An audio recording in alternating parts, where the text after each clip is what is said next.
Intelligent traffic management system पर उठ रहे सवाल। जम्मू के कई चौक चौराहों पर ट्रैफिक सिग्नल खराब, लंबी ताने सोया संबंधित विभाग, हादसों की बनी आशंका।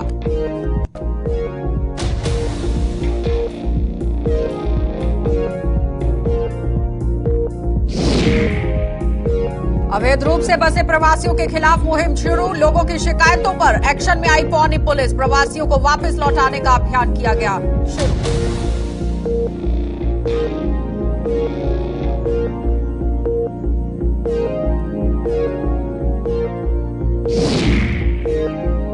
और मुगल रोड को खोलने की कोशिशों ने पकड़ा जोर, 39 किलोमीटर हिस्से से हटाई जा चुकी है बर्फ, अगले 10 दिनों में बफल्यास तक होगा रास्ता साफ।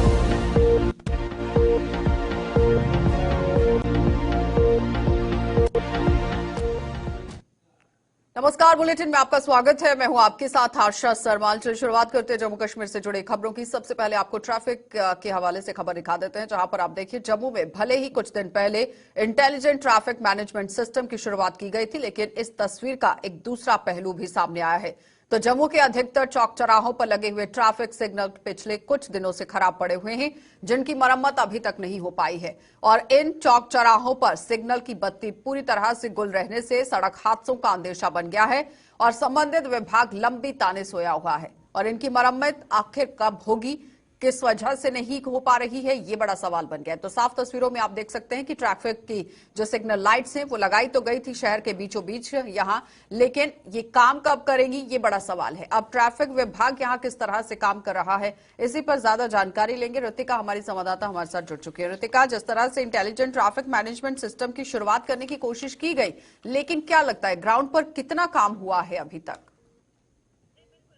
बिल्कुल, आपको बता दें कि ट्रैफिक व्यवस्था को मेंटेन रखने के लिए जम्मू के हर एक प्रमुख चौराहे पे ट्रैफिक लाइट्स लगाई गई हैं, परंतु वो लाइट्स काम कर भी रही हैं या नहीं कर रही हैं, इसकी जानकारी ना जाने क्यों अभी तक एडमिनिस्ट्रेशन को नहीं मिल पाई है।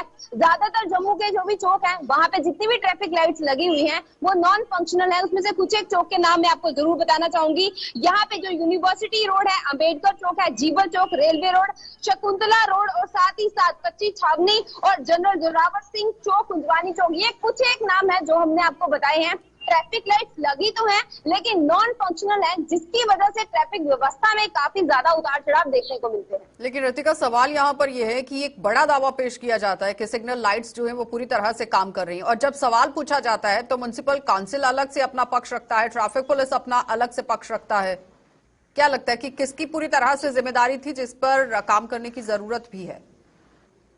जी बिल्कुल, आपको बता दें कि ट्रैफिक व्यवस्था को लेकर बड़ी बड़ी बातें जो की जा रही हैं, असल में ट्रैफिक लाइट्स काम कर भी रही हैं या नहीं करी, क्योंकि सिर्फ एक दो ऐसे स्थान है मुख्य जहां पे ट्रैफिक लाइट सही तरीके से चलती हैं, बाकी के स्थानों पे ट्रैफिक लाइट काम नहीं कर रही। अगर नहीं चलानी है तो खर्चा क्यों किया गया है? अगर खर्चा किया गया है पब्लिक के लिए, यहाँ पे सरकार के द्वारा जितना भी अमाउंट लगाया गया है उसकी वेस्टेज आखिरकार क्यों हो रही है और आम जनता को जो परेशानियां हो रही है, क्योंकि जाम भी लग जाता है और बहुत सी और भी मुश्किलात आती हैं ट्रैफिक सिग्नल के काम ना करने से, इसकी कहीं ना कहीं संज्ञान लेने की जरूरत है। चलिए ऋतिका, बहुत बहुत धन्यवाद जुड़ने के लिए। तो फिलहाल आपने देखा कि ऋतिका बता रही हैं कि जो यहाँ इंटेलिजेंट ट्रैफिक मैनेजमेंट सिस्टम स्थापित करने की कोशिश हुई थी उसमें अब काम करने की जरूरत है, क्योंकि अगर इतनी राशि खर्च की गई है तो उसका लाभ आम जनता को जरूर मिलना चाहिए। आगे बढ़ जाएंगे, अब आपको रियासी लिए चलते हैं और रियासी की ही पौनी तहसील में यहाँ बाहरी राज्यों से जाकर जगह जगह पर डेरा जिस तरह से जमाया गया है अज्ञात प्रवासियों की तरफ से, उनके खिलाफ पुलिस ने अब बड़ी मुहिम शुरू कर दी है। और ये प्रवासी लोगों की जमीनों और सड़कों के किनारे टेंट लगाकर अवैध रूप से रह रहे हैं, जिन्हें पुलिस ने वहां से वापस भेजना शुरू कर दिया है। और आपको ये भी बताते चलें कि इनमें से कई लोगों के पास पहचान के दस्तावेज भी नहीं है और स्थानीय लोग भी इनकी गतिविधियों पर सवालिया निशान लगा चुके हैं।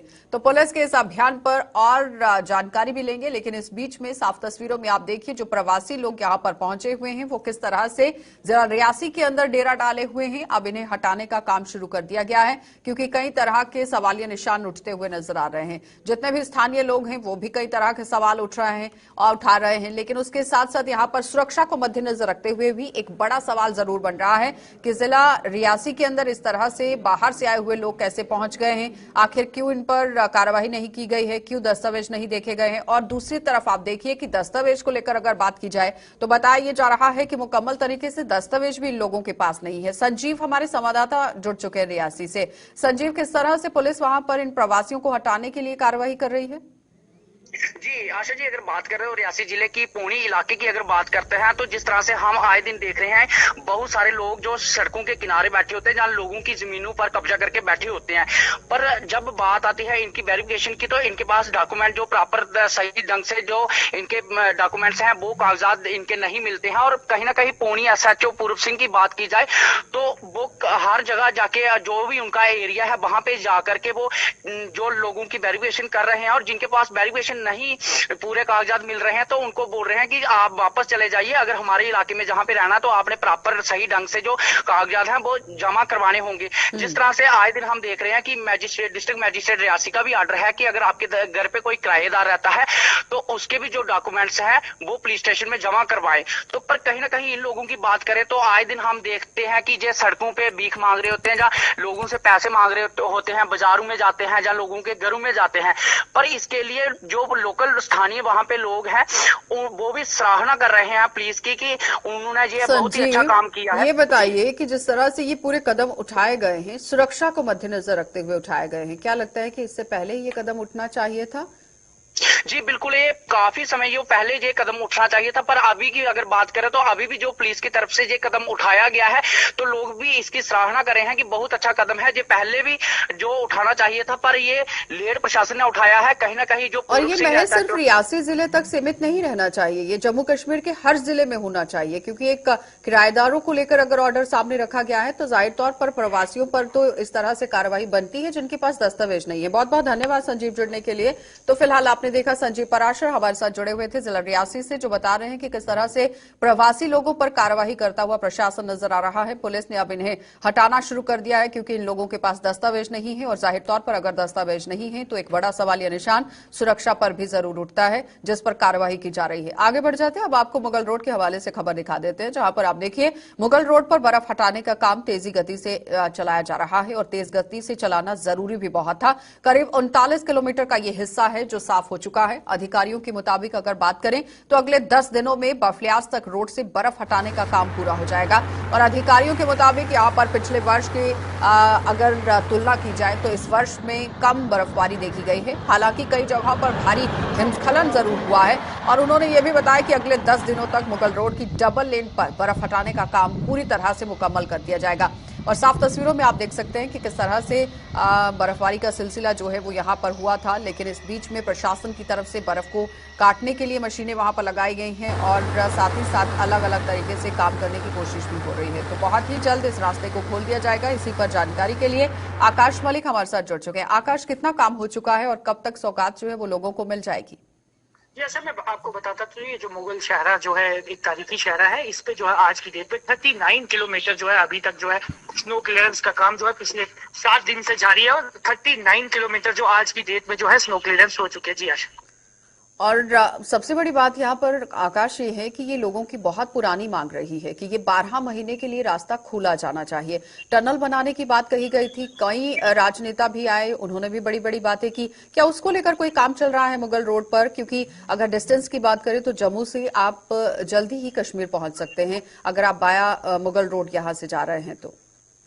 जैसे इस हवाले से बात करूं, किसी सीनियर ऑफिसर से भी मेरी बात हुई है, उनका ये कहना है कि DPR बना के जो है काफी देर से भेजा हुआ है, लेकिन आने वाले कुछ ही महीनों में जो है इस टनल का काम भी शुरू किया जाएगा। और लोगों की ये जनरल डिमांड है कि मुगल शहरा जो है श्रीनगर और रजौरी पुंछ को जोड़ने वाली जो ये शहरा है, यहाँ से लोगों को जो है मेडिकल फैसिलिटी के लिए सोरा में अच्छा ट्रीटमेंट मिलता है, जो इनको लोगों को जो है सहूलियात का फकदान है। और उसके बाद जो है सीनियर ऑफिसर से भी मेरी बात हुई इस रोड को खोलने की हवाले से, और उनका ये कहना है कि अगर मौसम ने साथ दिया। अगले 4 दिनों में जो है हम पीर गली को टच करेंगे और उसके बाद ही सीनियर ऑफिसर चाहे वो आला काम होंगे वो देखेंगे इस रोड को कब खोला जा ठीक सकता है है। आकाश, बहुत बहुत धन्यवाद जुड़ने के लिए। तो फिलहाल आपने देखा कि आकाश मलिक हमारे संवाददाता हमारे साथ जुड़े हुए थे, जो बता रहे हैं कि बर्फ को हटाने का काम युद्ध स्तर पर चल रहा है और अगले 4 दिनों में ये सौगात लोगों को मिल जाएगी।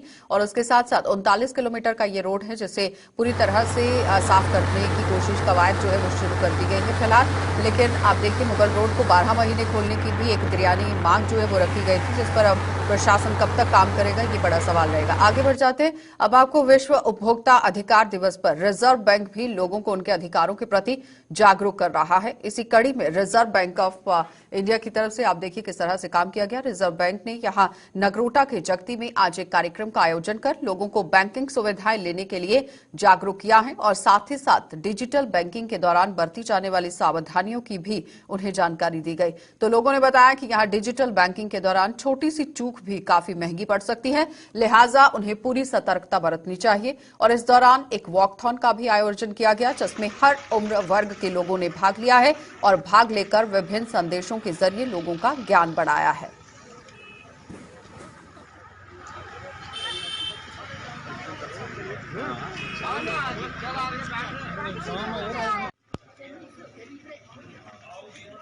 यहाँ पर बैंकिंग से रिलेटेड जो कंज्यूमर्स का राइट है उसके बारे में जागरूकता को बढ़ावा देने के लिए आए हैं। तो इसी उपलक्ष्य में हम एक वॉकथॉन का यहाँ पर अरेंजमेंट कर रहे हैं, तो जिसमें लोगों को बैंकिंग से रिलेटेड जो अपने राइट्स हैं उसके बारे में जागरूक करेंगे। लोगों जैसे walk for awareness, walk for rights, इस स्लोगन को लेके जो है हम यहाँ पर लोगों के बीच में जागरूकता बढ़ा।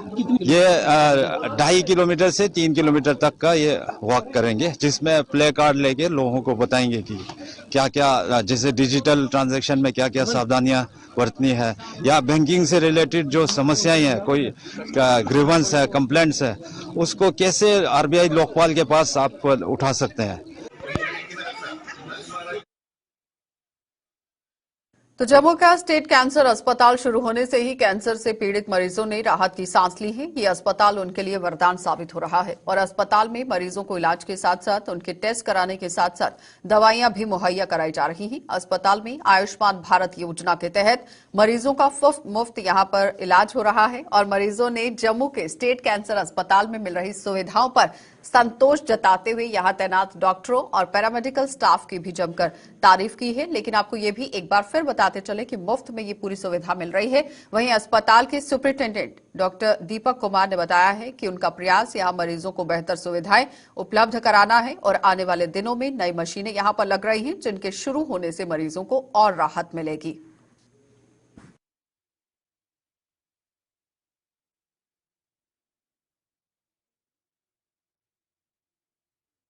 बहुत अच्छी फैसिलिटी मिली, इंतज़ाम बहुत अच्छा है यहाँ पे। मैं पहली बार आया हूँ, लेकिन स्टाफ भी बहुत अच्छा है यहाँ पे, देखने में आया। हाँ, अभी तो शुरुआती है, अब देखते हैं। अभी मैंने कुछ कोर्स यहाँ करना है। अभी गर्मियों का मौसम आ रहा है, अब मैं वापस जा रहा हूँ। अगर इन्होंने मुझे कुछ दवाई दे दी तो मैं 2 इलाज कराऊँगा इसके बाद। लेकिन यहाँ अब गर्मी है ना, अब गर्मी में इधर नहीं रह सकते, लेकिन फैसिलिटी यहाँ बहुत अच्छी है। जो वो दवाएं अच्छी मिलती है, वो गोल्ड कार्ड पे मिल रही है। मोदी सरकार ने वो अच्छी स्कीम रखी है। नहीं तो हम गरीबों को जीना नहीं था। काफी महंगी दवाई है। हाँ, महंगी दवाई तो यहीं से मिल रहा है। हाँ, यहीं से मिल रही है। जी सर, बहुत बहुत अच्छा वी आर फुली कम। हमको मुतमईन है कि यहाँ अच्छी फैसिलिटी है। जैसे कि हम टाटा हॉस्पिटल में गए थे मुंबई, यहाँ सिक्किम, सूर, कश्मीर में सेम फैसिलिटी यहाँ भी है। जैसे वहाँ है वैसे ही यहाँ भी है। हम बहुत सेटिस्फाई हैं और यहाँ के जो एम्प्लॉय हैं वो कोऑपरेटिव है, बहुत अच्छी तरह से, गुड मैनर्स है, अच्छी तौर तरीके से पेश आते हैं पेशेंट के साथ। और यहाँ क्लीननेस है यहाँ बहुत अच्छी है। जो पेशेंट को होनी चाहिए वो फैसिलिटीज वो यहाँ अवेलेबल है और हम बहुत मुतमईन है, सेटिस्फाइड है। महंगी दवाइयाँ भी हैं। जी, महंगी दवाई है, ये फ्री आयुष्मान भारत से मिलती है, फ्री विदाउट एनी प्राइस। देखिए, यहाँ पे पेशेंट को हमने ओपीडी सर्विसेज स्टार्ट की हैं, जिसमें medical oncologist, radiation oncology, surgical oncology, pain and palliative care और प्रिवेंटिव ऑन्कोलॉजी, इन सब की ओपीडीज हमारे स्पेशलिस्ट डॉक्टर्स हर रोज करते हैं और पेशेंट्स को काफ़ी फ़ायदा मिल रहा है हमारी ओपीडी सर्विसेज से। सारे लोगों के विशेषज्ञ अलग अलग सर्विसेज पेशेंट्स की केयर करने के लिए ट्यूमर बोर्ड्स भी होना शुरू हो गए हैं, जिसमें सब डॉक्टर्स एक साथ बैठते हैं और पेशेंट की एक कम्प्रिहेंसिव ट्रीटमेंट प्लान बना के उसकी ट्रीटमेंट स्टार्ट की जाती है। हमारी सर्विसेज में डे केयर कैंसर सर्विसेज भी स्टार्ट हो गई, जिसमें कीमोथेरेपी सर्विसेज भी चल रही हैं। पेशेंट्स को आयुष्मान भारत के अंतर्गत फ्री ऑफ कॉस्ट मेडिसिन्स दी जा रही हैं, जो कि कैंसर की दवाइयाँ काफ़ी महंगी थी और पेशेंट के लिए काफ़ी बोझ लगता था उनको पूरी ट्रीटमेंट करने का, वो अब उनको फ्री ऑफ कॉस्ट सुविधा दे रही है, जिससे पेशेंट बहुत अच्छा फील कर रहे हैं और हमारी सर्विसेज को सराह रहे हैं। इसके लिए हम उनसे वादा करते हैं कि हम अपनी सर्विसेज को और ज़्यादा इम्प्रूव करते जाएंगे। आने वाले दिनों में स्टेट कैंसर इंस्टीट्यूट में स्टेट ऑफ आर्ट मशीन्स जो प्रोसेस ऑफ इंस्टॉलेशंस चल रही है, वो जब कंप्लीट हो जाएगी तो एक पूरा कम्प्रिहेंसिव इंस्टीट्यूट जम्मू के लोगों की सुविधा के लिए ये डेवलप हो जाएगा। पे ग्रेड और डीपीसी सहित अन्य मांगों को लेकर पंचायत सचिवों ने सरकार के खिलाफ मोर्चा खोल दिया है और अपने इस मांग को लेकर ब्लॉक रियासी के पंचायत सचिवों ने मिनी सचिवालय के बाहर धरना प्रदर्शन करते हुए अपनी मांगों के समर्थन में नारेबाजी की। और प्रदर्शन कर रहे पंचायत सचिवों का आरोप था कि पिछले कई वर्षों से वो अपनी मांगों को सरकार के समक्ष रख रहे हैं, लेकिन हर बार उन्हें आश्वासन के अलावा कुछ नहीं मिल रहा है। उन्होंने चेतावनी दी है कि जब तक उनकी मांगे पूरी नहीं होती, प्रदर्शन जारी रहेगा।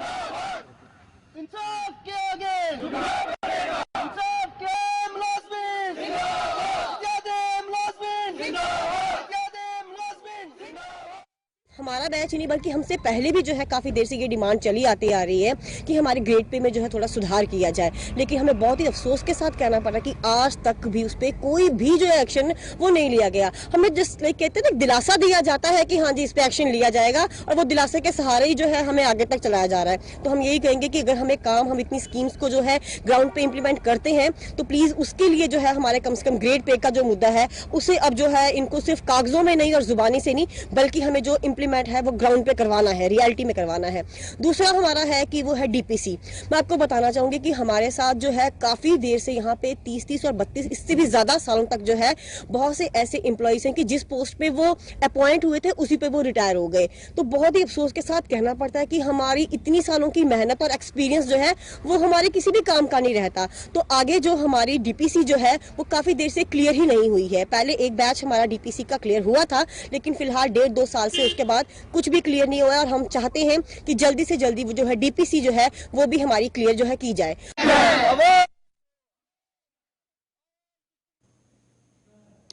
सिंचाई विभाग द्वारा रणबीर नहर के साथ साथ अन्य नहरों की साफ सफाई का काम जोरों शोरों से करवाया जा रहा है, लेकिन बिजनहा के लोगों का आरोप है कि अभी तक विभाग के लोग यहां पर नहीं पहुंच पाए हैं। बिजनहा के बीचों बीच निकलने वाली नहर की सफाई नहीं हो पा रही है और इस लापरवाही का खामियाजा किसानों को भुगतना पड़ रहा है। इन लोगों के मुताबिक अन्य जगहों पर नहरों की साफ सफाई हो गई है और किसानों को नहरों का पानी भी सिंचाई के लिए मिल रहा है, तो बिजनहा में सिंचाई के लिए पानी उपलब्ध न होने से उनकी फसलें प्रभावित हो रही हैं। और यही नहीं, इन लोगों के मुताबिक नहर में पसरी हुई गंदगी कई बीमारियों को भी यहां दस्तक दे रही है।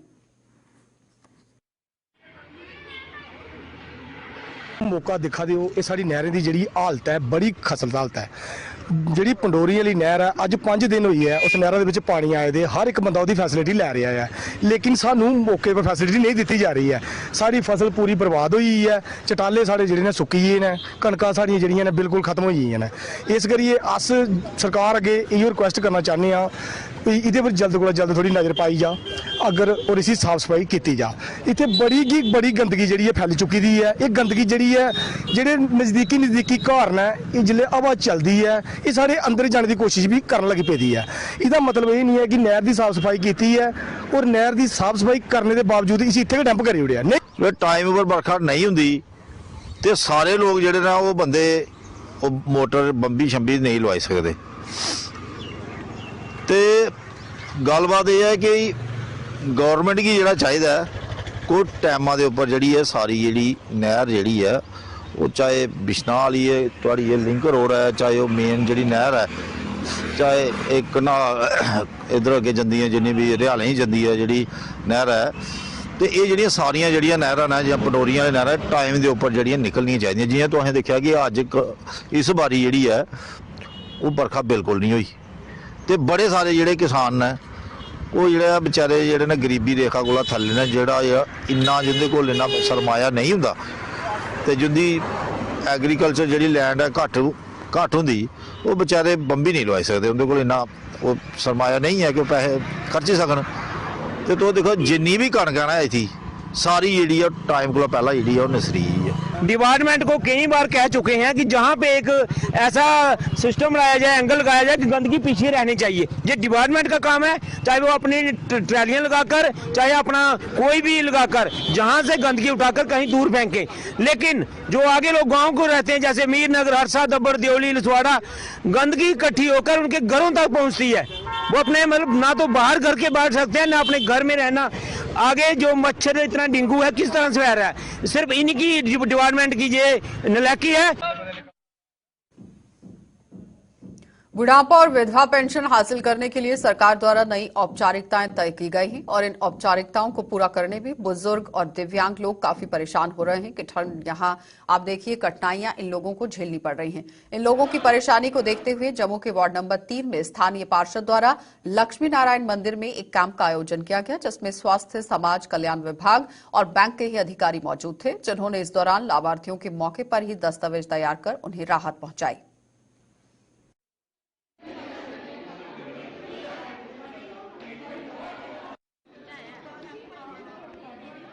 आज हमने लक्ष्मी नारायण मंदिर में शहर के जितने भी पार्षद हैं सबने मिलके जो है एक कैंप का ऑर्गेनाइज किया है और इसमें हमें जो अपनी डिस्ट्रिक्ट एडमिनिस्ट्रेशन है उसका पूरा सहयोग रहा। आपको स्पष्ट करना चाहता हूँ, कुछ लोगों को एक मतलब आशंका बनी हुई है कि उनकी पेंशन जो है वो बंद की गई है और सरकार की तरफ से शायद ऐसा कोई लिखित आदेश तो नहीं है, लेकिन बंद जो है कई लोगों की पेंशन नहीं आ रही। उनकी सुविधा के लिए हमने एक कैंप लगाया गया है।